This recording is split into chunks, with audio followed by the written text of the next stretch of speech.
ನಮಸ್ಕಾರ ಸ್ನೇಹಿತರೆ weekly current affair ಏನಿದೆ ಜೂನ್ ನ ಒಂದು ಲಾಸ್ಟ್ 10 ಡೇಸ್ದು ಕರೆಂಟ್ ಅಫೇರ್ ನೋಡೋಣ.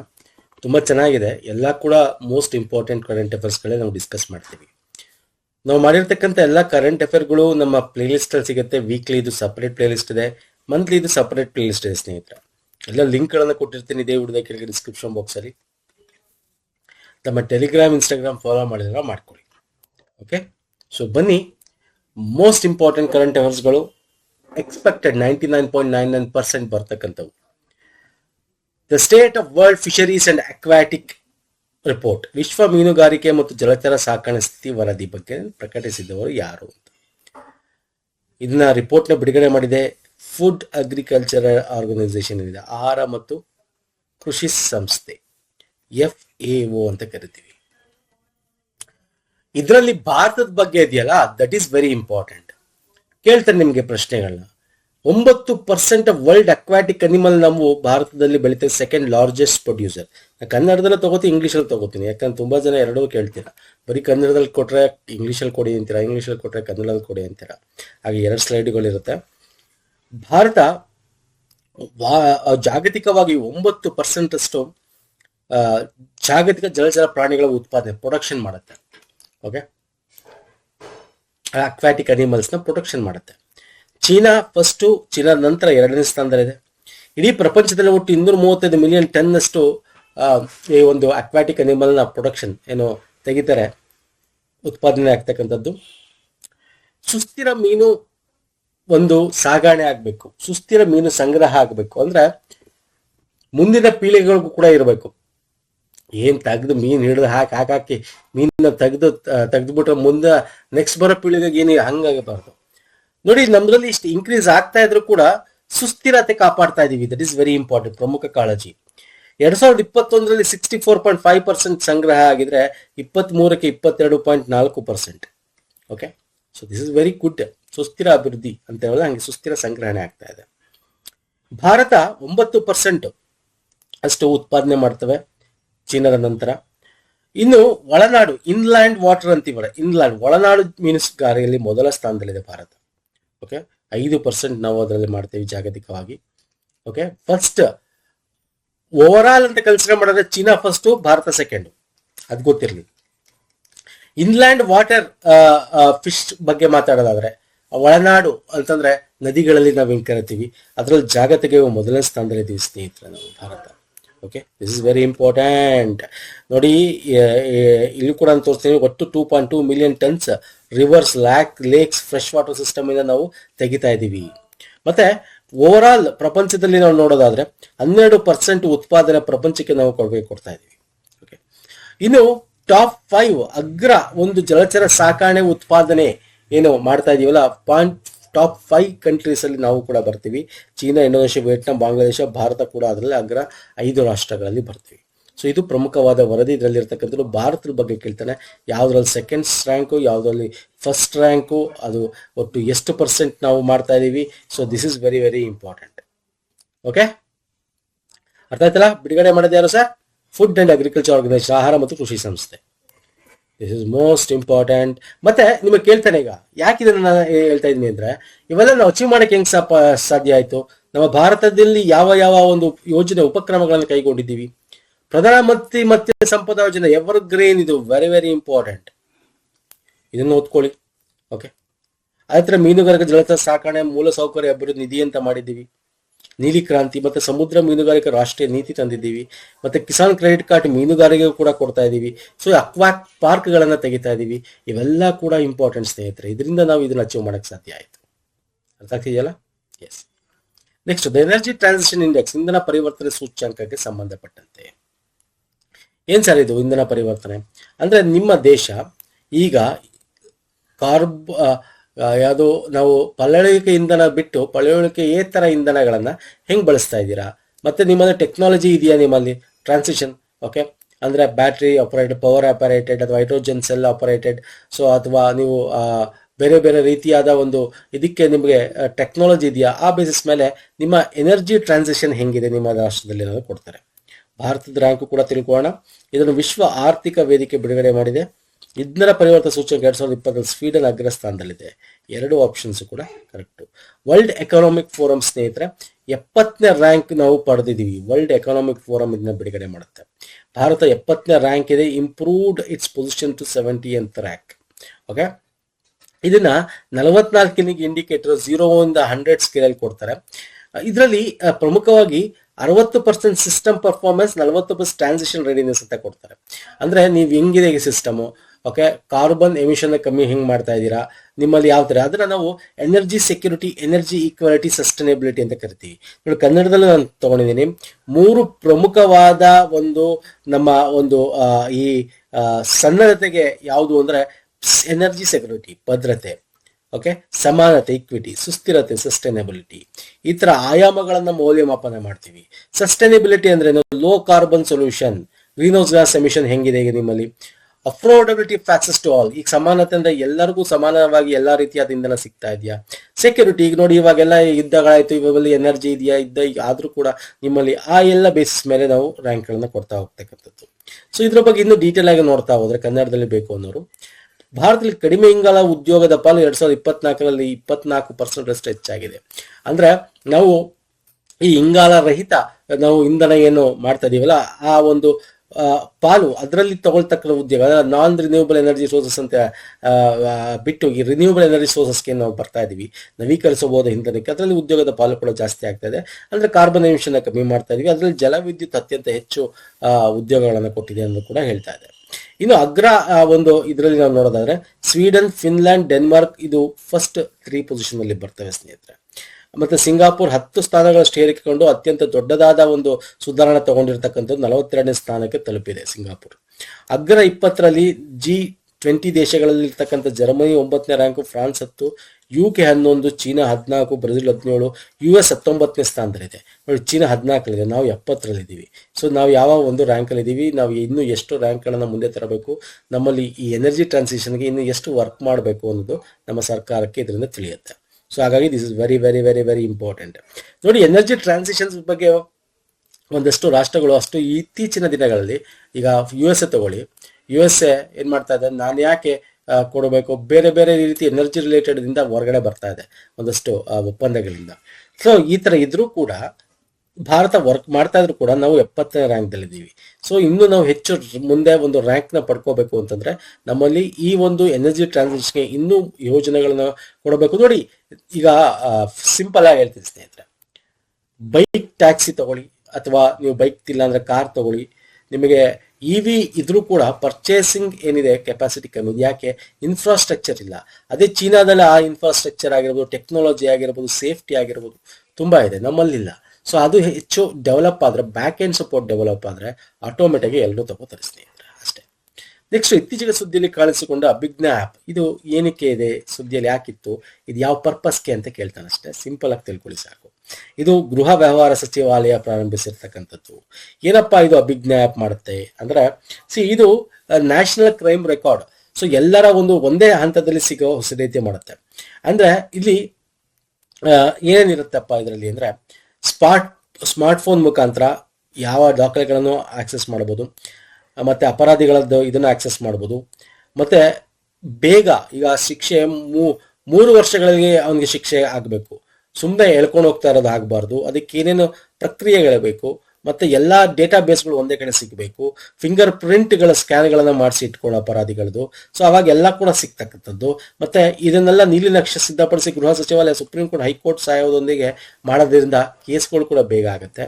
ಸೊ ಇವೆಲ್ಲ ಒಂದೇ ಕಡೆ ಮಾಡೋಕ್ಕೋಸ್ಕರ ಮಾಡಿರ್ತಕ್ಕಂಥ ಒಂದು ಹೋಮ್ ಅಫೇರ್ ಇದನ್ನ ಮಾಡಿರ್ತಕ್ಕಂಥ. It is developed by national crime record bureau, NCRB, ಈ ರಾಷ್ಟ್ರೀಯ ಅಪರಾಧ ದಾಖಲೆ ಬ್ಯೂರೋ ಅಂತ ಕರಿತೀವಿ. ಇದು ಡೆವಲಪ್ ಮಾಡಿರೋದು ಹೋಮ್ ಅಫೇರ್ಸ್, ಓಕೆ, ಗೃಹ ಸಚಿವಾಲಯದ ಅಡಿಯಲ್ಲಿ ಮಾಡ್ತಕ್ಕಂಥದ್ದು. ಈಗ NCRB ಬಗ್ಗೆ ಮಾತಾಡಿದ್ರೆ, ಟಂಡನ್ ಸಮಿತಿಯ ಒಂದು ಶಿಫಾರಸಿನ ಮೇಲೆ ನಾವು ಸ್ಥಾಪನೆ ಮಾಡ್ತೀವಿ. ನವದೆಹಲಿ ಅದರ ಪ್ರಧಾನ ಕಚೇರಿ ಇದೆ. ಸೊ ಇದನ್ನ ಸಿಂಪಲ್ ಆಗಿ ತಿಳ್ಕೊಳ್ಳಿ ಸಾಕು, ತುಂಬಾ ಡೀಟೇಲ್ ಬೇಕಾಗಿಲ್ಲ ಇದ್ರ ಬಗ್ಗೆ. ಕೇಳ್ತಾನೆ ಅಭಿಜ್ಞಾನ ಆ್ಯಪ್ ಅಂತಕ್ಕಂಥದ್ದು ಏನು ಅಂತ. ಯಾವುದು ಸರ್? ಅಭಿಜ್ಞಾನ ಆ್ಯಪ್. ನೆಕ್ಸ್ಟ್, ಸುರಕ್ಷಿತ ಮತ್ತು ಗುರುತಿಸಲಾದ ಪಾದಚಾರಿ ಮಾರ್ಗಗಳ ಮೇಲೆ ನಡೆಯುವ ಹಕ್ಕು ಪ್ರಾಥಮಿಕವಾಗಿ ಈ ಕೆಳಗಿನ ಯಾವ ಮೂಲಭೂತ ಹಕ್ಕುಗಳಿಂದ ಹರಿಯುತ್ತದೆ ಎಂದು ಸುಪ್ರೀಂ ಕೋರ್ಟ್ ಇತ್ತೀಚೆಗೆ ತೀರ್ಪು ನೀಡಿದೆ. ಸಿಂಪಲ್ ಕ್ವಶನ್ ಇದು, ಒಂದ್ಸಲ ಈ ತರದ್ದು ನೀವು ಕರೆಂಟ್ ಅಫೇರ್ ಕೇಳ್ತಾನೆ. ಯಾವ ಕೇಸು ಅಂತ ಬೇಕಾದ್ರೆ ಕೇಳಬಹುದು. Maniyar Ilyas at Shailak Rizwan versus Ayyappan and others ಅಂತ ಸುಪ್ರೀಂ ಕೋರ್ಟ್ ಈ ಕೇಸ್ ನ ಒಂದು ಇದನ್ನ ನೆನ್ಪಿಟ್ಕೊಂಡ್ಬಿಡಿ ಸಾಕು. ಇದ್ರಲ್ಲಿ ತುಂಬಾ ಡೀಟೇಲ್ ಬೇಡ. ಈ ಕೇಸ್ ಏನಾಯ್ತು ಏನು ತುಂಬಾ ಡೀಟೇಲ್ ಬೇಕಾಗಿಲ್ಲ. ಇದ್ರಲ್ಲಿ ಹೇಳ್ತಾರೆ, ನೀವು ಫುಟ್ಪಾತ್ ಅಲ್ಲಿ ನಡೆಯೋದಾಗಿರ್ಬೋದು ಮತ್ತು ನೀವು ಫ್ರೀಡಮ್ ಏನಿದೆ ಫುಟ್ಪಾತ್ ಮೇಲೆ ನಡೀತಕ್ಕಂಥದ್ದು, ಇದು ಫಂಡಮೆಂಟಲ್ ರೈಟ್ ಅಲ್ಲಿ ಬರ್ತದೆ. 19 sub clause 1D freedom of movement ಮತ್ತು ಆರ್ಟಿಕಲ್ 21 ಅಡಿಯಲ್ಲಿ ಬರುತ್ತೆ ಅದು ಸುಪ್ರೀಂ ಕೋರ್ಟ್ ಹೇಳುತ್ತೆ. ಸೊ ಹಾಗಾಗಿ ಇದನ್ನ ಎಕ್ಸಾಮ್ ಅಲ್ಲಿ ಕೇಳ್ತಾ ಚಾನ್ಸಸ್ ಇರುತ್ತೆ, ಜಸ್ಟ್ ನೋಟ್ ಮಾಡಿ ಇಟ್ಕೊಳ್ಳಿ ಸಾಕು. ನೆಕ್ಸ್ಟ್, ಇತ್ತೀಚೆಗೆ ಸುದ್ದಿಯಲ್ಲಿ ಒಮೆಗಾ ಬ್ಲಾಕ್ ಅಂತ ಪದ ಇತ್ತು. ಏನಿದು ಒಮೆಗಾ ಬ್ಲಾಕ್ ಹೇಳ್ತೀರಾ? ಯಾರು ಹೇಳ್ತೀರಾ? ವಾಟ್ ಇಸ್ ಒಮೆಗಾ ಬ್ಲಾಕ್ ಅಂತ ಹೇಳ್ತೀರಾ? Very important. ಯುರೋಪ್ ಅಲ್ಲಿ, ಜರ್ಮನಿ, ಫ್ರಾನ್ಸ್ಗಳಲ್ಲಿ ತುಂಬಾ ಜನ ಸಾಯ್ತಾ ಇದ್ದಾರೆ. ತುಂಬಾ ಬಿಸಿ ಗಾಳಿ, ಹೀಟ್ ಡೋಮ್ ಆಗ್ಬಿಟ್ಟಿದೆ. ಒಮೆಗಾ ಪ್ಯಾಟ್ರನ್ ಅಲ್ಲಿ ಇದೆ. ಇದೇನಿದೆ ಸರ್ ಇದು? ಇದೇನಿದು ಒಮೆಗಾ ತರ ಇಲ್ವಾ ಇದು? ಎಸ್. ಎರಡು ಕಡಿಮೆ ಒತ್ತಡ ಪ್ರದೇಶಗಳ ನಡುವೆ ಅಧಿಕ ಒತ್ತಡ ಇರತಕ್ಕಂಥ ದೀರ್ಘಕಾಲದ ಶಾಖ ಅಲೆಗಳಿಗೆ ಇದು ಕಾರಣವಾಗುತ್ತೆ. ಸರ್ ಹೆಂಗಾಯ್ತು ಇದು ಒಮೆಗಾ? What is omega? 40 ಡಿಗ್ರಿಗಿಂತ ಹೆಚ್ಚು ಉಷ್ಣಾಂಶ ಯುರೋಪ್ ತಣ್ಣನೆಯ ಪ್ರದೇಶ ಅಂತ ಏನ್ ಕರಿತೀವಿ, ಅಷ್ಟು ಉಷ್ಣಾಂಶಗಳು ಜಾಸ್ತಿ ಆಗ್ಬಿಟ್ಟಿದೆ ಸ್ನೇಹಿತರೆ. ಓಕೆ, ಇದ್ರ ಬಗ್ಗೆ ಮಾತಾಡೋಣ. ಈ ಒಮೆಗಾ ಬ್ಲಾಕ್ ಅಂತಕ್ಕಂಥದ್ದು ಏನಿದೆ ಸ್ನೇಹಿತರೆ, ಈ ಒಂದು ಫಿಗರ್ ನ ತೋರಿಸ್ತೀನಿ ನೋಡಿ. ನಿಮ್ಗೆ ಗೊತ್ತಿದೆ ವೆಸ್ಟಲೀಸ್ ಅಂತ, ಪಶ್ಚಿಮ ಮಾರುತಗಳು ಅಂತ ಕರಿತೀವಿ. ವೆಸ್ಟಲೀಸ್ ಅಂತೀವಿ. ಯುರೋಪ್ ಕಡೆಯಿಂದ ಬರುತ್ತೆ, ನಿಮ್ಗೆ ಗೊತ್ತಿದೆ. ಭಾರತದ ಈ ಹಿಮಾಲಯದ ಹತ್ರ ಇದು ಕೂಡ ನಮಗೆ ಚಳಿಗಾಲದಲ್ಲಿ ಎಸ್ಪೆಷಲಿ ಹಿಮಾಲಯದ ರೀಜನ್ ನಲ್ಲಿ ಮಳೆ ಬಳಕೆ ತುಂಬಾ ಇಂಪಾರ್ಟೆಂಟು. ನಮ್ಮ ಹಿಂಗಾರು ಮಾರುತಕ್ಕೆ ಕೂಡ ಇಂಪಾರ್ಟೆಂಟು. ಈ ಒಮೆಗಾ ಅಂತಕ್ಕಂಥದ್ದು ಜಸ್ಟ್ ಸಿಂಬಲ್ ನೋಡಿ. ಈ ಸಿಂಬಲ್ ಹಿಂಗಿದೆ ನೋಡಿ, ಸಿಂಬಲ್ ಹಿಂಗೆ ಎರಡು ಲೋ ಪ್ರೆಷರ್ ಕಡಿಮೆ ಒತ್ತಡ ಪ್ರದೇಶ ನಡುವೆ ಹೆಚ್ಚು ಒತ್ತಡ ಪ್ರದೇಶ ಫಾರ್ಮೇಶನ್ ಆಗ್ತಕ್ಕಂಥದ್ದು. ಸೊ ಇದು ಒಮೆಗಾ ಶೇಪ್ ಅಲ್ಲಿ ಆಗೋದ್ರಿಂದ ಇದು ಒಮೆಗಾ ಬ್ಲಾಕ್ ಅಂತ ಕರಿತೀವಿ. ಇದು ಜೆಟ್ ಸ್ಟ್ರೀಮ್ ಏನಿದೆ, ನಾವೇನು ಜೆಟ್ ಸ್ಟ್ರೀಮ್ ವೆಸ್ಟಲೀಸ್ ಅಂತ ಕರಿತೀವಿ, ಅಲ್ಲಿಂದ ಆಗುತ್ತಲ್ಲ, ಅದು ನಿಧಾನಗೊಳಿಸುತ್ತೆ. ಈ ಜೆಟ್ ಸ್ಟ್ರೀಮ್ ನ ಇಲ್ಲಿ ಬರ್ತಕ್ಕಂಥ ಜೆಟ್ ಸ್ಟ್ರೀಮ್ ಗಳನ್ನ ನಿಧಾನಗೊಳಿಸುತ್ತೆ. ಈ ನಿಧಾನಗೊಳಿಸಿದ್ರಿಂದ ಏನಾಗುತ್ತೆ, ಇದು ಹೆಚ್ಚು ಪರಿಣಾಮಕಾರಿಯಾಗಿ ಮಾರ್ಪಾಡುತ್ತೆ. ಬಿಸಿಯಾದ ಶುಷ್ಕ ಹವೆ ಉತ್ಪನ್ನ ಆಗುತ್ತೆ ಅದರಲ್ಲಿ. ಸೊ ಇಲ್ಲಿ ಏನಾಗುತ್ತೆ, ಹೀಟ್ ಡೋಮ್ ಅಂತ ಕರಿತೀವಿ. ಹೀಟ್ ಡೋಮ್ ಈಗ ಹೆಚ್ಚು ಬಿಸಿ ಇರ್ತಕ್ಕಂಥ ಬಿಸಿ ಇದು ಮೇಲಿರುತ್ತೆ. ಮೇಲೇರಾನೆ ಏನಾಗುತ್ತೆ, ಅದು ಅಲ್ಲೊಂದು ರೀತಿ ಡೋಮ್ ರೀತಿ ಶೇಪ್, ಬಿಸಿ ಆಗ್ತಾ ಇದೆ, ಮೇಲೆ ಹೋಗ್ತಾ ಇದೆ, ಒಂದು ರೀತಿ ಅದು ಕಂಪ್ಲೀಟ್ ಒಂದು ರೀತಿ ಡೋಮ್ ರೀತಿ ಮಾರ್ಪಾಡಾಗುತ್ತೆ. ಓಕೆ, ಸೊ ಈ ಒಂದು ಅಲೆಗಳು, ಶಾಖದ ಅಲೆಗಳು ಈ ತರದ್ರಿಂದ ಏನಾಗ್ತಾ ಇದೆ, ಈ ಒಂದು ಯುರೋಪ್ ನಲ್ಲಿ ಎಸ್ಪೆಷಲಿ ಫ್ರಾನ್ಸ್, ಜರ್ಮನಿಲೆಲ್ಲ ವಯಸ್ಸಾದವರು ತುಂಬಾ ಜನ ಸತ್ತೋಗ್ತಾ ಇದ್ದಾರೆ. ಜೊತೆಗೆ ಇಲ್ಲಿ ತಂಪು ಮಾಡಕ್ಕೋಸ್ಕರ ಈ ಒಂದು ವಾಟರ್ ಜೆಟ್ ಯೂಸ್ ಮಾಡ್ತಾರೆ. ಓಕೆ, ಏನೋ ಪ್ರತಿಭಟನೆ ಮಾಡ್ತಾ ಇದ್ರೆ ಅದನ್ನ ಅಂಥದ್ದನ್ನು ಯೂಸ್ ಮಾಡಿ ಆ ಒಂದು ನಗರಗಳನ್ನು ತಂಪು ಮಾಡ್ತಾ ಇದಾರಂತೆ. ಸೊ ಈ ತರ ಆಗಿರ್ತಕ್ಕಂಥದ್ದು. ಎಲ್ಲಿ ಅಧಿಕ ಒತ್ತಡ ಪ್ರದೇಶ ಇರುತ್ತಲ್ಲ ಅಲ್ಲಿ ತುಂಬಾ ತೀವ್ರ ಶಾಖ ಇರುತ್ತೆ. ಕಡಿಮೆ ಒತ್ತಡ ಪ್ರದೇಶದಲ್ಲಿ ಹೇರಳವಾಗಿ ಮಳೆ ಕೂಡ ಬರುತ್ತೆ. ಸೊ ಹಾಗಾಗಿ ಇದು ಒಮೆಗಾ ಬ್ಲಾಕ್ ಅಂತ ಕರಿತೀವಿ. Western Europe especially France, Germany, ಆ ಕಡೆ ಡೆನ್ಮಾರ್ಕ್, ಓಕೆ, ಇಲ್ಲಿ ಅತ್ಯಂತ ಹೆಚ್ಚು ಪರಿಣಾಮಕಾರಿಯಾಗಿ ಇದು ಬೀರಿರ್ತಕ್ಕಂಥದ್ದು. ಸೊ ಯಾವ್ದು ರೈಟ್ ಆನ್ಸರ್? Option A. ಎರಡು ಕಡಿಮೆ ಒತ್ತಡ ವ್ಯವಸ್ಥೆಗಳ ನಡುವೆ ಸಿಲುಕಿಕೊಂಡಿರುವ ಅಧಿಕ ಒತ್ತಡ ವ್ಯವಸ್ಥೆಯು ದೀರ್ಘಕಾಲದ ಶಾಖದ ಅಲೆಗಳಾಗಿ ಕಾರಣವಾಗಿರುತ್ತದೆ ಅಂತಕ್ಕಂಥದ್ದು. ಓಕೆ, ಇದರಿಂದ ಯುರೋಪ್ ನಲ್ಲಿ ಒಂದಷ್ಟು ಭಾಗದಲ್ಲಿ ನಾವು ಈ ಒಂದು ಸ್ಥಿತಿಯನ್ನ ಕಾಣ್ತಾ ಇದೀವಿ. ಇಂಥದ್ದು ಎಕ್ಸಾಮ್ ಅಲ್ಲಿ ಬರುತ್ತೆ ಸ್ನೇಹಿತರೆ. 50 ಜನ 100 ಜನ ತುಂಬಾ ಜನ ಸತ್ತೋಗಿದ್ದಾರೆ ಅಲ್ಲಿ. ಓಕೆ, ಸೊ ಹಾಗಾಗಿ ಇದು ಯಾಕಾಯ್ತು? Because of global warming. Okay, so ಈ ವಾರ್ಮಿಂಗ್ ಇಂದ ಏನಾಗ್ತಾ ಇದೆ, ಈ ಒಂದು formation of this heat dome ಅಂತ ಏನ್ ಕರಿತೀವಿ ತುಂಬಾ ಜಾಸ್ತಿ ಆಗಿದೆ ಅಲ್ಲಿ ಅಷ್ಟೇ. ಓಕೆ, ಅರ್ಥ ಆಯ್ತಲ್ಲ? ಎಸ್, ಇಲ್ಲಿ ನೋಡಿ ರಚನೆ ಕೂಡ ಕೊಟ್ಟಿದ್ದೀನಿ ನಾನಿಲ್ಲಿ. ಜೆಟ್ ಸ್ಟ್ರೀಮ್ಗಳು ಸಾಮಾನ್ಯವಾಗಿ ಪಶ್ಚಿಮದಿಂದ ಪೂರ್ವಕ್ಕೆ ನಿರಂತರವಾಗಿ ಬೀಸುತ್ತೆ. ಈ ಗಾಳಿ ನಿಧಾನಗೊಂಡಾಗ, ಯಾವಾಗ ದೊಡ್ಡ ಕುಣಿಕೆಗಳಾಗಿ ಬಾಗಿದಾಗ ಅವು ಗ್ರೀಕ್ ಅಕ್ಷರ ಒಮೆಗಾ ರೀತಿ ಮಾರ್ಪಾಡಾಗುತ್ತೆ. ಸೊ ಯಾವಾಗ ಇದಾಗುತ್ತೆ? ಬಿಕಾಸ್ ಆಫ್ ಗ್ಲೋಬಲ್ ವಾರ್ಮಿಂಗ್ ಇಂದ. ಹೀಗಾಗಿ ಇಲ್ಲಿ ಹೈ ಪ್ರೆಷರ್ ಇರುತ್ತೆ, ಈ ಕಡೆ ಲೋ ಇರುತ್ತೆ. ಈ ಹೈ ಪ್ರೆಷರ್ ಇರುವಂತ ಜಾಗದಲ್ಲಿ ಒಂದು ರೀತಿ ಮುಚ್ಚಳ, ಶಾಖ ಗುಮ್ಮಟ, ಹೀಟ್ ಡೋಮ್ ರೀತಿ ಮಾರ್ಪಾಡಾಗತ್ತೆ ಅಂತಕ್ಕಂಥದ್ದು. ಓಕೆ, ಸೊ ಇದು ಗೊತ್ತಿರಲಿ, ತುಂಬಾ ಇಂಪಾರ್ಟೆಂಟ್. ನೆಕ್ಸ್ಟ್ ಬರ್ತೀನಿ. ಪ್ರಾಜೆಕ್ಟ್ ನಿಂಬಸ್ ತುಂಬಾ ನ್ಯೂಸ್ ಅಲ್ಲಿದೆ. ಈಗ ಸುಂದರ್ ಪಿಚ್ಚೈ ಗೂಗಲ್ ನವರು ಭಾಷಣ ಮಾಡಬೇಕು, ಒಂದಷ್ಟು ಸ್ಟೂಡೆಂಟ್ಸ್ ವಾಕ್ ಮಾಡ್ತಾರೆ, ಒಂದಷ್ಟು ಇದು ಪ್ರಾಜೆಕ್ಟ್ ನಿಂಬಸ್ ಇವಾಗಲ್ಲ, 2021ರಲ್ಲೇ ಆಗಿರತಕ್ಕಂಥದ್ದು. 2024ರಲ್ಲೂ ಕೂಡ ಇದರಿಂದ ಸ್ವಲ್ಪ ಇಸ್ರೇಲು ಒಂದಷ್ಟು ಮಿಲಿಟರಿ ಉಪಕರಣಗಳನ್ನ ಒಂದು ಇನ್ಫಾರ್ಮೇಶನ್ ತಗೊಂಡಿದೆ ಅನ್ನೋದು ಕೂಡ ಇದೆ. ಸೊ ಏನಿದು ಫಸ್ಟ್ ಇದ್ರ ಬಗ್ಗೆ ತಿಳ್ಕೊಳ್ಳೋಣ ಬನ್ನಿ, ಅವಾಗ ನಿಮ್ಗೆ ಅರ್ಥ ಆಗುತ್ತೆ. ಇದು ಪ್ರಾಜೆಕ್ಟ್ ನಿಂಬಸ್ ಅಂತಕ್ಕಂಥದ್ದು ಜಂಟಿಯಾಗಿ ಯಾವ ಕಂಪನಿಗಳು ಅಭಿವೃದ್ಧಿಪಡಿಸುವ ಒಂದು ಕ್ಲೌಡ್ ಕಂಪ್ಯೂಟಿಂಗ್ ಯೋಜನೆ ಅಂತ ಕೇಳಿರೋದು, ಗೂಗಲ್ ಮತ್ತು ಅಮೆಜಾನ್. ಓಕೆ, ಗೂಗಲ್ ಕ್ಲೌಡ್ ಮತ್ತೆ ಅಮೆಜಾನ್ AWS ಒಂದು ಸರ್ವರ್ ಸಿಸ್ಟಮ್ ಅಲ್ಲಿ ಆರ್ಟಿಫಿಷಿಯಲ್ ಇಂಟೆಲಿಜೆನ್ಸ್ ನ ಇನ್ಫ್ರಾಸ್ಟ್ರಕ್ಚರ್ ನ ಕ್ಲೌಡ್ ಕಂಪ್ಯೂಟಿಂಗ್ ಅಲ್ಲಿ ರೆಡಿ ಮಾಡ್ತಾ ಇದ್ದಾರೆ. ಅಂದ್ರೆ ಇಸ್ರೇಲ್ ಇದಕ್ಕೆ 1.2 ಬಿಲಿಯನ್ ಅಷ್ಟು ದುಡ್ಡನ್ನ ಕೊಟ್ಟೆ ಮಾಡಿಸ್ತಾ ಇರ್ತಕ್ಕಂಥ ಒಂದು ಪ್ರಾಜೆಕ್ಟ್ ಇದು ಸ್ನೇಹಿತರೆ. ಓಕೆ, ನಾನು ಇಲ್ಲಿ ತೋರಿಸ್ತಾ ಹೋಗ್ತೀನಿ ನಿಮ್ಗೆ. 1 ಬಿಲಿಯನ್ಗಿಂತ ಹೆಚ್ಚು, $1.2 ಬಿಲಿಯನ್ ಗಿಂತ ಹೆಚ್ಚು ಕೊಟ್ಟಿರ್ತಕ್ಕಂಥದ್ದು. 7 ವರ್ಷ 2021ರಲ್ಲೇ ಕೊಟ್ಟಿರ್ತಕ್ಕಂಥದ್ದು.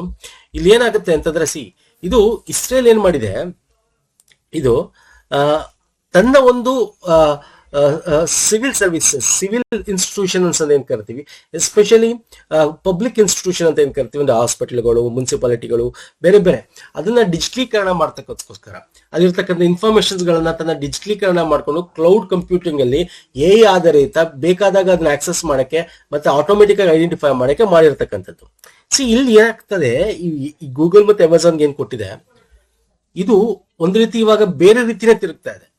ಇಲ್ಲಿ ಏನ್ ಹೇಳ್ತಾ ಇದಾರೆ ಅಂತಂದ್ರೆ, ಪ್ರಾಜೆಕ್ಟ್ ನಿಂಬಸ್ ಬಗ್ಗೆ ಯಾಕೆ ಇದನ್ನ ಬೇಡ ಅಂತ ಹೇಳ್ತಾ ಇದಾರೆ ಅಂದ್ರೆ, dual use AI and cloud technologies while market for civil sector are allegedly being utilized by the Israeli military for surveillance and targeting Palestine in Gaza. ಅಂದ್ರೆ ಈ ಇನ್ಫಾರ್ಮೇಶನ್ಸ್ ನ ಏನಾಗುತ್ತೆ, ಕಂಪ್ಲೀಟ್ ಡೇಟಾ, ಸಿವಿಲಿಯನ್ ಡೇಟಾ ಇರುತ್ತೆ ಅದರಲ್ಲಿ. Okay, municipality, hospital ಬರೋದು, ಅದು ಈ ತರ ಬೇರೆ ಬೇರೆ civil public Israeli government informations ಗಳು ಏನು ಮಾಡ್ತಾ ಇದೆ, ಇದು ಸರ್ವಲೆನ್ಸ್ ಮಾಡ್ತಕ್ಕಂಥದ್ದು ಅವ್ರದ ವಿರುದ್ಧ. ಸೊ ಇಲ್ಲೇನಾಗುತ್ತೆ, ಇದು ಮಿಲಿಟರಿ, ಇಸ್ರೇಲಿ ಮಿಲಿಟರಿ ಸರ್ವಲೆನ್ಸ್ ನ ಆಕ್ಸೆಸ್ ಮಾಡ್ಕೊಂಡಿದ್ದೇನ 2024ರಲ್ಲಿ ಗಾಜಾ ಮೇಲೂ ಕೂಡ ಸಿವಿಲಿಯನ್ ಮೇಲೆ ಅಟ್ಯಾಕ್ ಮಾಡಿದೆ ಅಂತಕ್ಕಂಥದ್ದು. ಇದು ತುಂಬಾ ಜನ ಟೆಕ್ನಾಲಜಿ, ತುಂಬಾ ಬೇರೆ ಬೇರೆ ರೀತಿಯಾದ ಇವ್ರುಗಳು ಇದ್ರ ವಿರುದ್ಧ ಪ್ರತಿಭಟನೆ ಮಾಡ್ತಾ ಇರ್ತಕ್ಕಂಥದ್ದು. ಇದೊಂದು ತುಂಬಾ ಚೆನ್ನಾಗಿದೆ ಇದು. ಸೊ ಇದ್ರ ಬಗ್ಗೆ ತುಂಬಾ ಡೀಟೇಲ್ ಆಗಿ ಏನು ನಿಮಗೆ ಕೇಳಕ್ ಹೋಗಲ್ಲ. ಓಕೆ, ಒಂದ್ ತಿಳ್ಕೊಳ್ಳಿ ಏನು ಅಂತಂದ್ರೆ, ಎನಿವೇಸ್ ನಾನು PDF ಕೊಡ್ತೀನಿ, PDF ಅಲ್ಲಿ ಓದಿ, ಯಾಕಂದ್ರೆ ಇಲ್ಲಿರೋದನ್ನೇ ಓದ್ಕೊಂಡು ಹೇಳ್ಕೊಂಡು ಹೋದ್ರೆ ಒಂದು ಲೈನ್ ಅಲ್ಲಿ ಹೇಳ್ಬಿಡ್ತೀನಿ ನಿಮ್ಗೆ.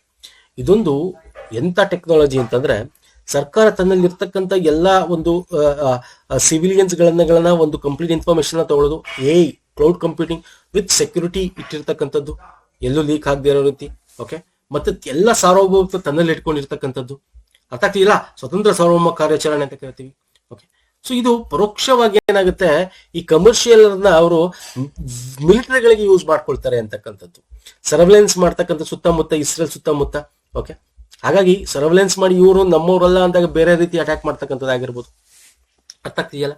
ಸೊ ಈ ತರ ಎಲ್ಲ ಕೂಡ ಈ ಟೆಕ್ನಾಲಜಿ ಕಂಪನಿಗಳು ಇಂಥದಕ್ಕೆ ಹಸ್ತಕ್ಷೇಪ, ಅವರು ಟೆಕ್ನಾಲಜಿ ಕೊಡಬೇಕು, ಬಟ್ ಅದನ್ನ ಬೇರೆ ರೀತಿ ಇದಕ್ಕೆ ಮಾಡ್ಕೊಳ್ಳೋದಕ್ಕೆ ಹಸ್ತಕ್ಷೇಪ ಮಾಡ್ಕೊಳ್ಳೋದಕ್ಕೆ ಕೊಡಬಾರ್ದು ಅಂತಕ್ಕಂಥದ್ದು ಗೂಗಲ್ ವಿರುದ್ಧ, ಓಕೆ, ಅಮೆಜಾನ್ ವಿರುದ್ಧ ಪ್ರತಿಭಟನೆಗಳನ್ನ ಮಾಡ್ತಾ ಇರ್ತಕ್ಕಂಥದ್ದು. ಓಕೆ, ಸೊ ಇದು ಗೊತ್ತಿರಲಿ, ಯಾವ್ದಕ್ಕೆ ಸಂಬಂಧಪಟ್ಟಂತೆ ಇರೋದು ಪ್ರಾಜೆಕ್ಟ್ ನಿಂಬಸ್ ಅಂತಕ್ಕಂಥದ್ದು. ಏನಿದು ಕ್ಲೌಡ್ ಕಂಪ್ಯೂಟಿಂಗ್ ಅಲ್ಲಿ ಕಂಪ್ಲೀಟ್ ಡೇಟಾಗಳನ್ನ ಅವ್ರನ್ನ ಆರ್ಟಿಫಿಷಿಯಲ್ ಇಂಟೆಲಿಜೆನ್ಸ್ ನ ಯೂಸ್ ಮಾಡಿಕೊಂಡು, ಟೆಕ್ನಾಲಜಿ ಯೂಸ್ ಮಾಡ್ಕೊಂಡು ಅಲ್ಲಿ ಕ್ಲೌಡ್ ಅಲ್ಲಿ ಸ್ಟೋರ್ ಮಾಡಿ ಇಡ್ತಾ ಇರ್ತಕ್ಕಂಥದ್ದು. ಯಾರಿಗೆ? ಇಸ್ರೇಲ್ಗೆ. ಸೊ ಇದಿಷ್ಟು ವೆರಿ ಇಂಪಾರ್ಟೆಂಟ್.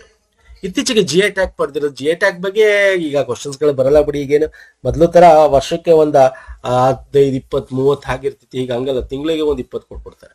ಓಕೆ, ಸೊ ಇತ್ತೀಚೆಗೆ ನಿಮಗೆ ತ್ರಿಪುರಾದಲ್ಲಿ ಸಾಂಪ್ರದಾಯಿಕ ತಂತಿ ಸಂಗೀತ ವಾದ್ಯದಕ್ಕೆ ಒಂದು GI ಟ್ಯಾಗ್ ಸಿಕ್ಕಿರ್ತಕ್ಕಂಥ ಸ್ನೇಹಿತರೆ. ಇದೊಂದೇ ಅಲ್ಲ, ಇದ್ರ ಬಗ್ಗೆ ಹೆಚ್ಚು ಡಿಸ್ಕಷನ್ ಬೇಕಾಗಿಲ್ಲ. ಮಧ್ಯಪ್ರದೇಶದ ಟ್ರೆಡಿಷನಲ್ ಕ್ರಾಪ್ಸ್, ಬೆಳೆಗಳು, ಸೈತಿ, ಕುಟ್ಕಿ, ಲಿಟಲ್ ಮಿಲ್ಲೆಟ್ ಅಂತ ಕರಿತೀವಿ. ಮಿಲ್ಲೆಟ್ ಅಂದ್ರೆ ನಾವೇನೇನ್ ಕರಿತೀವಿ, ಸಿರಿಧಾನ್ಯ.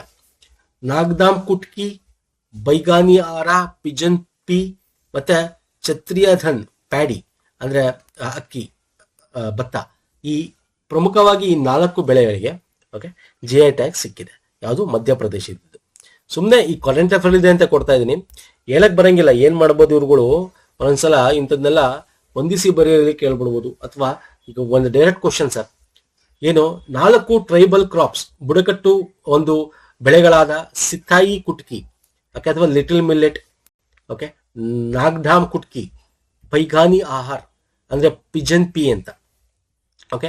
ಛತ್ರಿಯ ಧಾನ್ ಅಂತಕ್ಕಂಥದ್ದಕ್ಕೆ ಪ್ಯಾಡಿ, ಓಕೆ, ಭತ್ತ ಬೆಳೆ ಅಂತ ಕರಿತೀವಿ.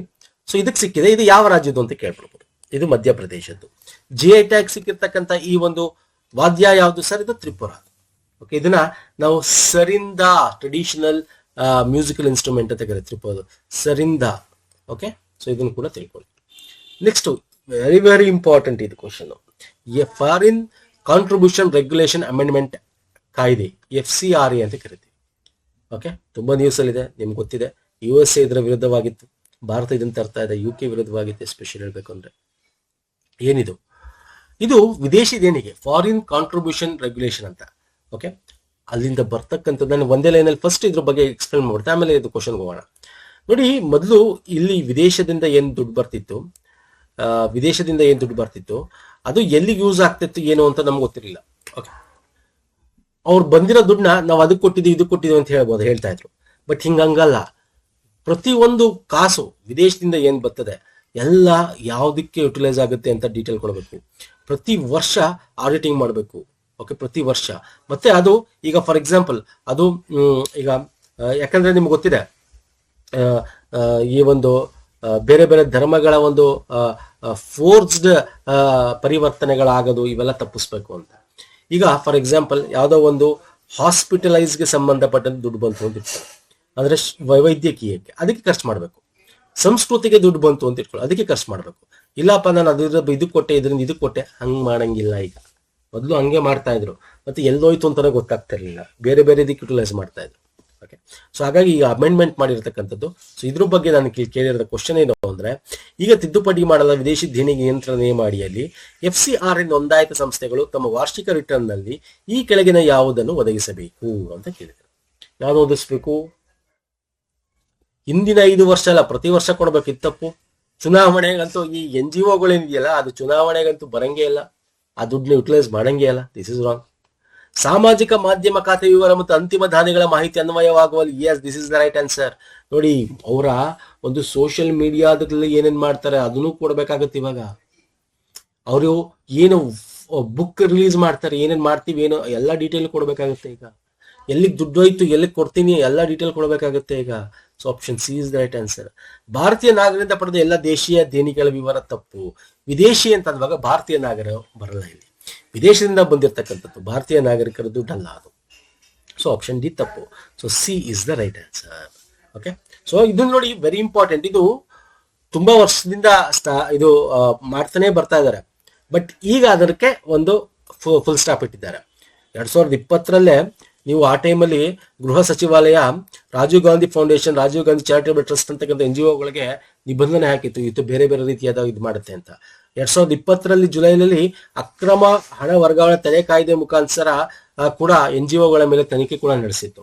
ಹಂಗಾಗಿ ಇವೆಲ್ಲ ಒಂದು ಇದನ್ನ ಇಟ್ಕೊಂಡು ಇವಾಗ ತಂದಿರ್ತಕ್ಕಂಥದ್ದು ಇದು ನಾವು NGO FCRA ಅಂತಕ್ಕಂಥದ್ದು ಏನಿದೆ ಸ್ನೇಹಿತರೆ, ವಿದೇಶಿ ದೇಣಿಗೆ 1976ರಲ್ಲಿ ಮೊದಲು ಬರುತ್ತೆ, ಕೇಳ್ತಾನೆ ಎಕ್ಸಾಮ್ ಅಲ್ಲಿ. ಇದನ್ನ 2010ರಲ್ಲಿ ತಿದ್ದುಪಡಿ ಮಾಡಲಾಗಿರುತ್ತೆ. ಈಗ ಇನ್ನೊಂದ್ಸಲ ನಾವು ತಿದ್ದುಪಡಿ ಮಾಡಿರತಕ್ಕಂಥದ್ದು. ಇದು ಯಾವುದೇ ಆದ ರೀತಿ ನಾವು ಕೋಮು ಸೌಹಾರ್ದನ ಹಾಳು ಮಾಡ್ತಾ ಇರ್ತಕ್ಕಂಥದ್ದಲ್ಲ ಅಂತ ಹೇಳುತ್ತೆ ಸರ್ಕಾರ. ಯಾವುದೇ ರೀತಿಯಾದ ಸ್ನೇಹ ಸಂಬಂಧದ ಕಡಿತ ಅಲ್ಲ ಇದು. ಇನ್ಫಾರ್ಮೇಶನ್ಸ್ ಇರಬೇಕು ಅಷ್ಟೇ. ಪ್ರತಿಯೊಂದು ದುಡ್ಡಿಗೂ ಕೂಡ ಇನ್ಫಾರ್ಮೇಶನ್ ಎಲ್ಲಿ ಯುಟಿಲೈಸ್ ಇರಬೇಕು ಅನ್ನೋದು ಕೇಂದ್ರ ಸರ್ಕಾರದಿಂದ ಒತ್ತಿ ಹೇಳ್ತಾ ಇರ್ತಕ್ಕಂಥದ್ದು. ಇಲ್ಲಿ ಯಾರ್ಯಾರು ಏನೇನ್ ಮಾಡಬೇಕು ಅಂತಿದೆ ಅಂದ್ರೆ, ನಿಬಂಧನೆಗಳೇನು ಈ ಕಾಯ್ದೆ ಅಡಿಯಲ್ಲಿ ಅಂದ್ರೆ, ವಿದೇಶಿ ದೇಣಿಗೆ ಪಡೆಯುವ ಬಯಸುವ ಪ್ರತಿಯೊಬ್ಬ ವ್ಯಕ್ತಿ ಅಥವಾ ಸರ್ಕಾರೇತರ ಸಂಸ್ಥೆ ರಿಜಿಸ್ಟ್ರೇಷನ್ ಆಗಿರಬೇಕು ಫಸ್ಟ್, ಕಡ್ಡಾಯವಾಗಿ ಮಾಡಿರತಕ್ಕಂಥದ್ದು. ಮತ್ತೆ ಅದು SBI, state bank of India bank ಅಲ್ಲಿ ಡೆಲ್ಲಿ ಒಂದು ಇದರಲ್ಲಿ ಖಾತೆ ತೆರೆಯಬೇಕು. ಅಂದ್ರೆ SBI ಖಾತೆ ತೆರೆದಿರಬೇಕು, ಅವ್ರ ದುಡ್ಡು ಅಲ್ಲಿಗೆ ಬರಬೇಕು. ಈ ಹಣವನ್ನು ಯಾವ ಉದ್ದೇಶಕ್ಕೆ ಸ್ವೀಕರಿಸಲಾಗಿದೆಯೋ ಆ ಕಾಯ್ದೆ ನಿಗದಿಪಡಿಸಿದಂತೆ ಮಾತ್ರ ಬಳಸ್ಕೊಳ್ಬೇಕು. ಯಾವ ಉದ್ದೇಶ ಕೊಟ್ಟಿರ್ತಾರಲ್ಲ ಅದೇ ಉದ್ದೇಶಕ್ಕೆ ಯೂಸ್ ಮಾಡ್ಕೋಬೇಕು. ಮತ್ತೆ ಇದನ್ನ ವಾರ್ಷಿಕ ರಿಟರ್ನ್ಸ್ ಅಲ್ಲಿ ಕಡ್ಡಾಯವಾಗಿ ಹೇಳಬೇಕು. ಹಣವನ್ನು ಬೇರೆ ಸರ್ಕಾರೇತರ ಸಂಸ್ಥೆಗೆ ವರ್ಗಾಯಿಸ, ಅಂದ್ರೆ ಬೇರೆ NGOಗಳು ಕೊಡೋದು, ಬೇರೆ ಒಂದು ಸಂಸ್ಥೆಗಳು ಕೊಡೋದು, ಹಂಗೆ ಮಾಡಬಾರದು. ನಿಮ್ದೊಂದು ಸಂಸ್ಥೆ ಇದೆ, ನೀವು ಅದಕ್ಕೆ ದುಡ್ಡು ತಗೊಂಡಿದ್ದೀರಾ, ನೀವು ಯುಟಿಲೈಸ್ ಮಾಡಿ. ಇನ್ನೊಂದು ಕೊಟ್ಟೆ, ಅಲ್ಲಿ ಇಲ್ಲಿ ಕೊಡಕ್ಕಾಗಲಿಲ್ಲ, ಇನ್ನೊಂದಕ್ಕೆ ನಾನು ಅದನ್ನ ದುಡ್ಡನ್ನ ಖರ್ಚು ಮಾಡಿದೆ, ನೋ, ಹಂಗಿಲ್ಲ. ಯಾವ್ದಕ್ಕೆ ತಗತೀರಾ, ಯಾವ್ದಕ್ಕೆ ಬಳಸ್ಬೇಕು ಅಂತ ರಿಸೀವ್ ಮಾಡ್ತಾರೆ, ಅದಕ್ಕೆ ಬಳಸ್ಬೇಕು. ಬೇರೆ ಯಾವುದೇ NGO ಕೊಡಂಗಿಲ್ಲ. ಓಕೆ. ಯಾರು ಸ್ವೀಕರಿಸಲು ಸಾಧ್ಯವಿಲ್ಲ, ರಿಜಿಸ್ಟ್ರೇಷನ್ ಯಾರು ಮಾಡ್ಕೊಂಡು ಅವ್ರು ತಗೊಳಕ್ಕಾಗಲ್ಲ. ಚುನಾವಣೆ ಸ್ಪರ್ಧಿಸುವ ಅಭ್ಯರ್ಥಿಗಳು ತಗೊಳಕ್ಕಾಗಲ್ಲ. ಓಕೆ. ಪತ್ರಕರ್ತರು, ವೃತ್ತಪತ್ರಿಕೆ, ಮಾಧ್ಯಮ ಪ್ರಸಾರ ಕಂಪನಿಗಳ ದುಡ್ಡನ್ನ, ವಿದೇಶಿ ದುಡ್ಡುಗಳನ್ನ ತಗೊಳಕ್ಕಾಗಲ್ಲ. ಓಕೆ, ಗ್ರಾಂಟ್ಸ್ ಅಂತ ಕರಿತೀವಲ್ಲ ಆ ಥರದ್ದು. ನ್ಯಾಯಾಧೀಶ ಸರ್ಕಾರಿ ನೌಕರು ತಗೊಳಕ್ಕಾಗಲ್ಲ. ಶಾಸಕ ಸಂಘ ರಾಷ್ಟ್ರೀಯ ಪಕ್ಷದ ಸದಸ್ಯರು ಅದನ್ನು ತಗೊಳಕ್ಕಾಗಲ್ಲ. Okay, so this is very important ಸ್ನೇಹಿತರೆ. ಸೊ ಇಲ್ಲಿ ನೋಡಿ, ಇದರಲ್ಲಿ 5 ರೀತಿಯಾದ ಸಂಸ್ಥೆಗಳನ್ನು ಗುರುತು ಮಾಡ್ತೀವಿ ನಾವು ಯೂಶುವಲಿ. ಸಾಂಸ್ಕೃತಿಕ, ಆರ್ಥಿಕ, ಶೈಕ್ಷಣಿಕ, ಧಾರ್ಮಿಕ ಮತ್ತು ಸಾಮಾಜಿಕ. ಈ ರೀತಿ ಸಂಸ್ಥೆಗಳು ಮಾತ್ರ NGOಗಳನ್ನ ನಡೆಸಕ್ಕೆ ಸಾಧ್ಯ. ಅಂಥವು ಮಾತ್ರ ರಿಜಿಸ್ಟ್ರೇಷನ್ ಮಾಡ್ಕೊಡ್ತಾರೆ. ರಿಜಿಸ್ಟ್ರೇಷನ್ ಈಗ ಸುಮ್ಮನೆ ಮಾಡ್ಕೊಡೋಲ್ಲ ಮೊದಲು ತರ. ಈಗ IB ಗುಪ್ತಚರ ಬ್ಯೂರೋ ಏನಾದ್ರೆ ಇಂಟೆಲಿಜೆನ್ಸ್ ಬ್ಯೂರೋ ಮುಖಾಂತರ ಆ ಏನು ರಿಜಿಸ್ಟ್ರೇಷನ್ ಮಾಡ್ತಾರೆ ಅದು ಕಂಪ್ಲೀಟ್ ಫುಲ್ಲು ಎಲ್ಲನೂ ಅವರ ಒಂದು ಬಯೋಡೇಟಾ ತೆಗಿತಾರೆ. ಓಕೆ ಅನ್ಸಿದ್ರೆ 90 ದಿನ ಒಳಗೆ ಕೊಡ್ತಾರೆ. ಕೊಡ್ಲಿಲ್ಲ ಅಂದ್ರೆ ತಿರಸ್ಕಾರ ಮಾಡ್ಲೇಬೇಕು, ಹಂಗೆ ಬಿಡಂಗಿಲ್ಲ. ಓಕೆ, ಸೊ 90 ದಿನದ ತನಕ ಇದು ಗುಪ್ತಚರ IB ಮುಖಾಂತರ, ಇಂಟೆಲಿಜೆನ್ಸ್ ಬ್ಯೂರೋ ಮುಖಾಂತರ ಎಲ್ಲ ಸರ್ಚ್ ಮಾಡಿ ಓಕೆ ಅನ್ಸಿದ್ರೆ ಕೊಡ್ತಾರೆ.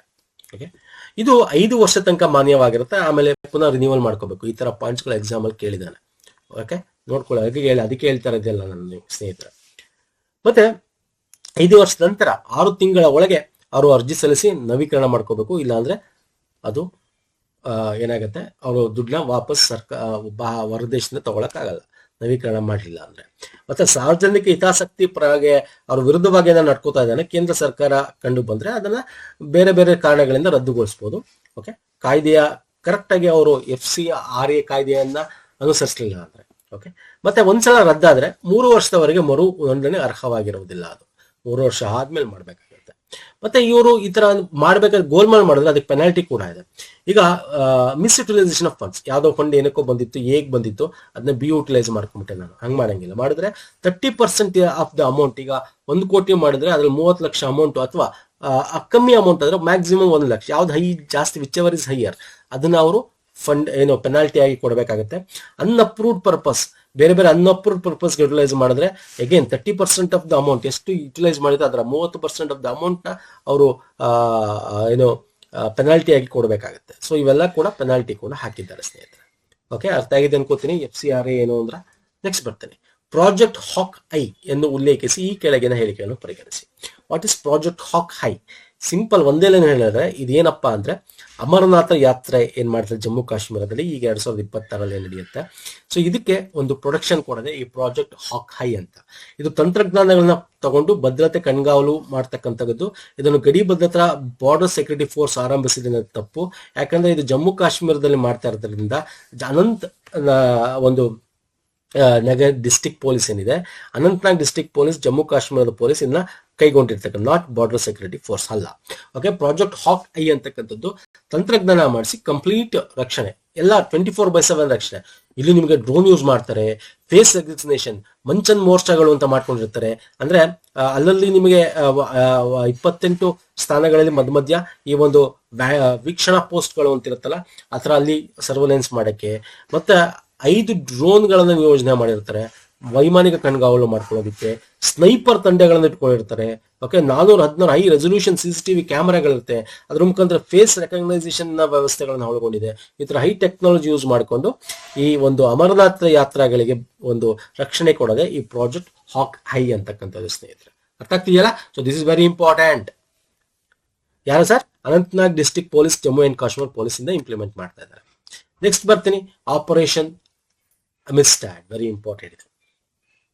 ಈಗ ಆಪರೇಷನ್ ಅಲ್ಲಿ ಇಲ್ಲಿ ಸುಮ್ಮನೆ ಇನ್ನೊಂದೆರಡು ಎಕ್ಸ್ಟ್ರಾ ಸೇರಿಸಿದ್ದೀನಿ. ಓಕೆ, ಆಪರೇಷನ್ ದೋಸ್ತ್ ಅಂತಕ್ಕಂಥ ಟರ್ಕಿ ಮತ್ತು ಸಿರಿಯಾಗೆ ನಾವು ಮಾಡಿರ್ತಕ್ಕಂಥದ್ದು. ಆಪರೇಷನ್ ಕರುಣ ಅಂತಕ್ಕಂಥ ಮಯನ್ಮಾರ್ನಲ್ಲಿ ಆಗಿರ್ತಕ್ಕಂಥ ಸಮಯದಲ್ಲಿ ನಾವು ಮಾಡಿರ್ತಕ್ಕಂಥದ್ದು. ಆಪರೇಷನ್ ಅಮಿಸ್ಟಾಡ್ ಈಗ ವೆನೆಜುಲಾದಲ್ಲಿ ಏನಾಯ್ತು, ಭೂಕಂಪ ಆಯಿತು, ಅದಕ್ಕೆ ನಾವು ಸಹಾಯ ಮಾಡಕ್ಕೆ ಮಾಡಿರ್ತಕ್ಕಂಥದ್ದು ಆಪರೇಷನ್ ಅಮಿಸ್ಟಾಡ್. ಈ 3 ಆಪ್ಷನ್ ಕೂಡ ಸರಿ. ಓಕೆ, 3 ಆಪ್ಷನ್ ಇಲ್ಲಿ ಸರಿ. ಮಾನವೀಯ ನೆರವು, ಓಕೆ, ಹ್ಯುಮಿಟೇರಿಯನ್ ಅಸಿಸ್ಟೆಂಟ್ ಅಂತ ಕರಿತೀವಿ. ಈ ಒಂದು ನೆರವು ಕೊಟ್ಟಿರ್ತಕ್ಕಂಥದ್ದು ಈ 3 ಕೂಡ ಕರೆಕ್ಟ್. ನಮ್ಮ 2 C-17 aircraft Indian air force 35 ton relief supplies ತಗೊಂಡೋಗಿ, ಹಾಸ್ಪಿಟಲ್ ಸಪ್ಲೈಸ್ಗಳು ಈ ತರದೆಲ್ಲ ತಗೊಂಡೋಗಿರುತ್ತೆ. ಯಾಕಂದ್ರೆ ನಿಮ್ಗೆ ಗೊತ್ತಿದೆ ಈ 235ರಿಂದ 500,000 ತನಕ ಜನ ಸಾವನ್ನಪ್ಪಿದ್ದಾರೆ ವೆನೆಜುವೆಲಾ. 2 ಸಲ ಕಂಟಿನ್ಯೂಸ್ ಒಂದು 30 ಸೆಕೆಂಡ್ 1 ಸೆಕೆಂಡ್ ನಿಮಿಷದ ಅಡಿಯಲ್ಲಿ 2 ಸಲ ಭೂಕಂಪ ಆಗುತ್ತೆ. 7.2, 7.7.5. Okay, so what is operation Amistad ಅಂತ? ಅಮಿಸ್ಟಾಡ್ ಅಂದ್ರೆ ಸ್ಪ್ಯಾನಿಷ್ ಭಾಷೆಯಲ್ಲಿ ಸ್ನೇಹ ಅಂತ, ಅದಕ್ಕೆ ನಾವು ಆಪರೇಷನ್ ಅಮಿಸ್ಟಾಡ್ ಅಂತ ಇಟ್ಟಿರ್ತಕ್ಕಂಥದ್ದು. ಇದರಲ್ಲಿ C17 ನಾನು ಹೇಳಿದ್ನಲ್ಲ, ಭಾರತೀಯ ಒಂದು ಇದ್ರ ಮುಖಾಂತರ ನೆರವನ್ನ ಕೊಡ್ತೀವಿ. ಭಾರತ್ ಹೆಲ್ತ್ ಇನಿಷಿಯೇಟಿವ್ ಫಾರ್ ಸಹಯೋಗ್ ಹಿತ ಮೈತ್ರಿ ಕ್ಯೂಬ್ ಅನ್ನು ಹೊತ್ತೊಯ್ತೀವಿ. ಒಂದು ಕ್ಯೂಬ್ ತರ ಇರುತ್ತೆ. ಆ ಕ್ಯೂಬ್ ಒಳಗೆ ಕಂಪ್ಲೀಟ್ ನಿಮಗೆ ವೈದ್ಯಕೀಯ 35 ಟನ್ ವೈದ್ಯಕೀಯ ಸರಬರಾಜಾಗಿರ್ಬೋದು, ಪರಿಹಾರ ಸಾಮಗ್ರಿಗಳಾಗಿರ್ಬೋದು, ಮತ್ತೆ ಒಂದಷ್ಟು ಜನ ಡಾಕ್ಟರ್ಸ್ಗಳಾಗಿರ್ಬೋದು, ಮತ್ತೆ ಸೈನಿಕರಾಗಿರ್ಬೋದು, ಇವರೆಲ್ಲ ಕೂಡ 45 ನೋಡಿ 60 ಪ್ಯಾರಾಫೀಲ್ಡ್ ಆಸ್ಪತ್ರೆಯ 41 ಸದಸ್ಯರ ವೈದ್ಯಕೀಯ ತಂಡವನ್ನ ಕರ್ಕೊಂಡು ಹೋಗ್ತಾರೆ. ಓಕೆ, ಸೊ ಗೊತ್ತಿರಲಿ. ಇನ್ನು ಆಪರೇಷನ್ ಕರುಣಾ ಇದು 2025ರಲ್ಲಿ ನಾವು ಮಯನ್ಮಾರ್ಗೆ ಕೊಟ್ಟಿರ್ತಕ್ಕಂಥದ್ದು ಅರ್ಥಬೇಕಾದಾಗ.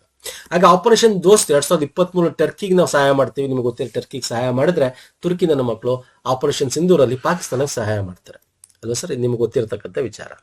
ಸೊ ನೆಕ್ಸ್ಟ್ ಬನ್ನಿ, ಇತ್ತೀಚೆಗೆ ಸುದ್ದಿಯಲ್ಲಿ ಕಂಡ್ರು ಸುಮನ್ ಮಾರ್ಗಸೂಚಿ. ಇದು ಅಷ್ಟೇ ಸಿಂಪಲ್, ಒಂದೇ ಲೈನಲ್ಲಿ ಕೇಳುವಂತ ಕ್ವಶನ್ ಇದು. ಸುಮನ್ ಮಾರ್ಗಸೂಚಿ 2030 ಅಂತಕ್ಕಂಥದ್ದು ಏನಿದೆ ಸ್ನೇಹಿತರೆ, 2030ರ ವೇಳೆಗೆ ತಾಯಂದಿರು ನವಜಾತ ಶಿಶುಗಳ ಆರೋಗ್ಯ ಫಲಿತಾಂಶಗಳನ್ನು ಸುಧಾರಿಸುವ ರಾಷ್ಟ್ರೀಯ ಕಾರ್ಯತಂತ್ರ, ಒಂದು ಅಪ್ಡೇಟೆಡ್ ಒಂದು ಫ್ರೇಮ್ ವರ್ಕ್ ಮಾಡಿರ್ತಕ್ಕಂಥದ್ದು ಸರ್ಕಾರ. ಓಕೆ, ಅಂದ್ರೆ ನಮ್ಮ SDG ಗೋಲ್ 2030 ಟಾರ್ಗೆಟ್ ಇದೆ. SDG ಗೋಲ್ 3 ನಾವು ಏನು ಒಂದು ಆರೋಗ್ಯದ ಇಂಪಾರ್ಟೆಂಟ್ ಇದೆಯಲ್ಲ, ಅದನ್ನ ಇಟ್ಕೊಂಡು ಎಸ್ಪೆಷಲಿ ಮಹಿಳೆ ಮತ್ತು ಮಕ್ಕಳನ್ನ ನಾವು ಇದು ಮಾಡಬೇಕು ಅಂತ ಹೇಳಿ ಮಾಡಿರ್ತಕ್ಕಂಥ ಒಂದು ಇದು. ಓಕೆ, ಸೊ ಇಲ್ಲಿ ಭಾರತಾದ್ಯಂತ ತಾಯಿ ನವಜಾತ ಶಿಶು ತುರ್ತು ಆರೋಗ್ಯ ಸೇವೆಯನ್ನು ಸುಧಾರಿಸುವ ಪ್ರಮುಖ ಹೆಜ್ಜೆ ಇಟ್ಕೊಂಡು 2030 SDG 3 ಟಾರ್ಗೆಟ್ ಇಟ್ಕೊಂಡು ಮಾಡಿರ್ತಕ್ಕಂಥದ್ದು. ಇದರಲ್ಲಿ ನಿಮಗೆ ಗೊತ್ತಿ ಇದರ ಪ್ರಕಾರ ಈ ಒಂದು ಚೌಕಟ್ಟು ಏನ್ ಮಾಡಿದ್ದಾರೆ, ಇದರಲ್ಲಿ ಏನಂತಂದ್ರೆ ತಾಯಿ ಮರಣ ಅನುಪಾತವನ್ನ 1 ಲಕ್ಷ ಜೀವಂತ ಜನಗಳಿಗೆ 70ಕ್ಕಿಂತ ಕಡಿಮೆ ಮಾಡೋದು, ಮತ್ತೆ ನವಜಾತ ಶಿಶು ಮತ್ತೆ ಶಿಶು ಮರಣ ಪ್ರಮಾಣವನ್ನು ಕಡಿಮೆ ಮಾಡೋದು, ಅದನ್ನ ಶೂನ್ಯಕ್ಕೆ ತಗೊಂಡು ಹೋಗೋದು, ಇದು ಇದರ ಪ್ರಮುಖ ಗುರಿ. ಇದಕ್ಕೆ ಮಾಡಬೇಕು ಅಂದ್ರೆ ಏನ್ ಮಾಡಬೇಕು? ಗರ್ಭಧಾರಣೆ ಆದಾಗ ಪ್ರವಾಸ ಪೂರ್ವ ಅಂದ್ರೆ ಬಿಫೋರ್ ಡೆಲಿವರಿ 1 ತಿಂಗಳು, 2 ತಿಂಗಳು, 3 ತಿಂಗಳು, ಓಕೆ, 6 ತಿಂಗಳು, ತ್ರೈಮಾಸಿಕ. ಸೊ ಈ ತರದೆಲ್ಲ ಏನೇನು ಅವ್ರಿಗೆ ಫೆಸಿಲಿಟೀಸ್ ಬೇಕು ಕೊಡೋದಾಗಿರ್ಬೋದು, ಆಂಬ್ಯುಲೆನ್ಸ್ ವ್ಯವಸ್ಥೆ ಒದಗಿಸೋದಾಗಿರ್ಬೋದು, ಮತ್ತೆ ಗರ್ಭಧಾರಣೆ ಕೊನೆ ತಿಂಗಳಲ್ಲಿ ಆಶಾ ಕಾರ್ಯಕರ್ತರ ಮುಖಾಂತರ 2 ವಾರಗೊಮ್ಮೆ ಮನೆ ಭೇಟಿ ಕೊಡೋದಾಗಿರ್ಬೋದು, ಅವ್ರಿಗೆ ಏನೇನೋ ವೈದ್ಯಕೀಯರ ಆಹಾರ ಅಥವಾ ಪ್ರೋಟೀನ್ಸ್ಗಳ ಅವಶ್ಯಕತೆ ಅದನ್ನು ಕೊಡೋದಾಗಿರ್ಬೋದು. ಸೊ ಈ ತರ ಹೆರಿಗೆ ಕಾಯುವ ಮನೆಗಳನ್ನ ತೆರೆಯೋದಾಗಿರ್ಬೋದು, ಆರ್ಥಿಕ ನೆರವು ಕೊಡೋದಾಗಿರೋದು, ಆರೈಕೆದಾರಗಳನ್ನು ಗೊತ್ತುಪಡಿಸೋದಾಗಿರ್ಬೋದು. ಸೊ ಇವೆಲ್ಲ ಮಾಡಿಕೊಂಡು 2030 ನಾವು ನವಜಾತ ತಾಯಂದಿರ ಗರ್ಭಿಣಿ ಸ್ತ್ರೀಯರ ಮರಣವನ್ನ ಕಮ್ಮಿ ಮಾಡೋದು, ಅವರ ಆರೋಗ್ಯ ಸುಧಾರಿಸತಕ್ಕಂಥ ಒಂದು ರಾಷ್ಟ್ರೀಯ ಕಾರ್ಯತಂತ್ರ ಇದು ಸುಮನ್ ಮಾರ್ಗಸೂಚಿ 2030. ಗೊತ್ತಿರಲಿ, very important. Okay, Suman road map 2030 ಅಂತ. ನಾನು ಇಂಥದ್ದು ಯಾಕೆ ತಗೋತೀನಿ ಗೊತ್ತಾ, ಇದು ಮಹಿಳೆ ಮತ್ತು ಮಕ್ಕಳಿಗೆ ಸಂಬಂಧಪಟ್ಟಿರೋದು. ಅರ್ಥ ಆಗ್ತಿಲ್ಲ ಸ್ನೇಹಿತರೆ, ಹಂಗಾಗಿ ಎಕ್ಸಾಮ್ ಅಲ್ಲಿ ಕೇಳ್ತಾರೆ. ನೆಕ್ಸ್ಟ್, ಇದು ಅಷ್ಟೇ ಸಿಂಪಲ್ ಕ್ವಶನ್. ಇದು ಒಂದು ಔಷಧ ಬೆಲೆ ನಿಯಂತ್ರಣ ಆದೇಶ ಅಡಿಯಲ್ಲಿ ನಿಗದಿಪಡಿಸಲಾದ ನಿಗದಿತ ಔಷಧಿಗಳ ಸೀಲಿಂಗ್ ಬೆಲೆಗಳನ್ನು ಮಾರುಕಟ್ಟೆಯಲ್ಲಿ ವಿಧಿಸಲಾದ ಬೆಲೆಗಳೊಂದಿಗೆ ಹೋಲಿಸಲು ಫಾರ್ಮಾ ಸಹಿಧಾಮ್ ಪೋರ್ಟಲ್.